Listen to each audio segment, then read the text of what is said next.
As a 22-year-old who was sort of living my life in a risky sort of way, I was getting in trouble. And so finally I did my parents a favor and took off work one day and went down and enlisted. It seemed like something that I would have much more fun doing than being, let's say, a mechanic or something.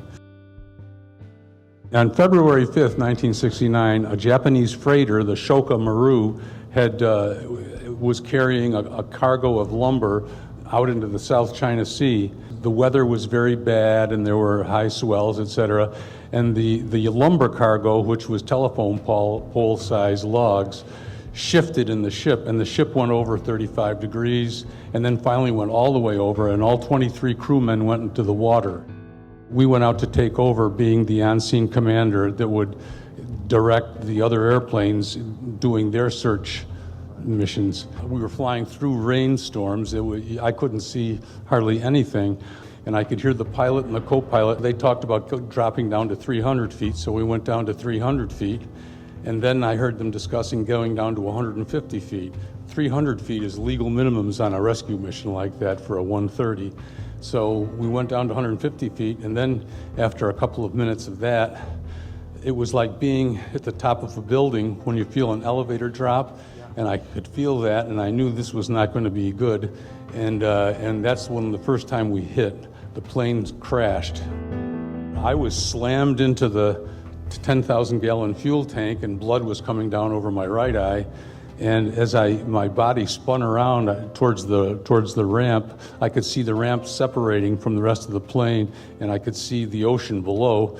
And then we hit one last time, and my body turned around, and I could see that the 10,000-gallon fuel tank was separating from the wall, and I could see the gas just spitting out of the little pipes, and then it burst into flame. And so at that point, that's all I remember. I woke up in the water, and my face was down in the water, my head was underwater, and my hands were down on the laces of my boot. So I was probably the doctors suggest that I was probably in shock by that time. My underarm life preservers were inflated, floating in the water. I looked around in the sky, and there was a Navy P-3 Orion coming directly my direction. And as they went over, I could see the co-pilot's face, and they rocked their wings, and I thought, oh, I've been found. So I saw a ship, and it was sort of heading my direction, and I could see that there were crew members leaning over the bow of the ship, and they were pointing in my direction, and the ship just kept heading toward me and heading toward me and heading toward me, and finally I thought it was going to run me down.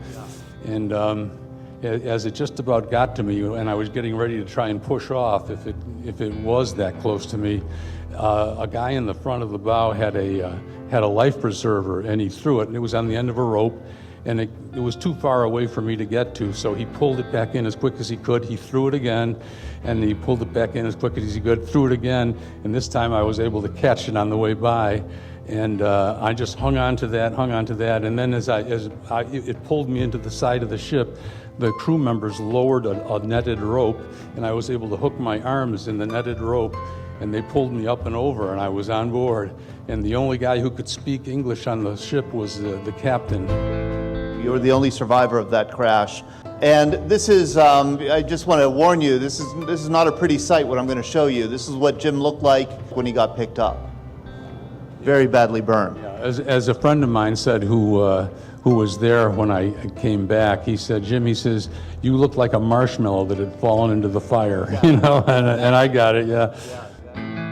Actually, the Japanese government awarded me and the other guys who died posthumously the 8th Order of the Rising Sun, and it's even got Hirohito's personal stamp on it.